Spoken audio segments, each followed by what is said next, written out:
Hello everyone! Gagawa tayo ngayon ng adobong itlog. I-boil natin yung itlog for 5 to 10 minutes at ito yung mga ingredients.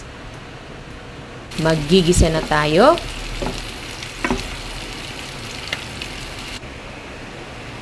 Lagyan ng banana blossoms, laurel, lagyan ng tubig, asin, toyo,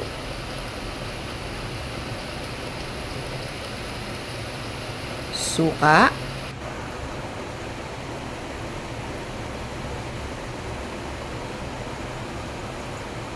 black pepper,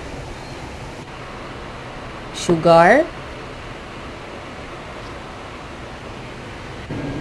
cornstarch para maging malapot yung sabaw natin. At ito na ang adobong itlog.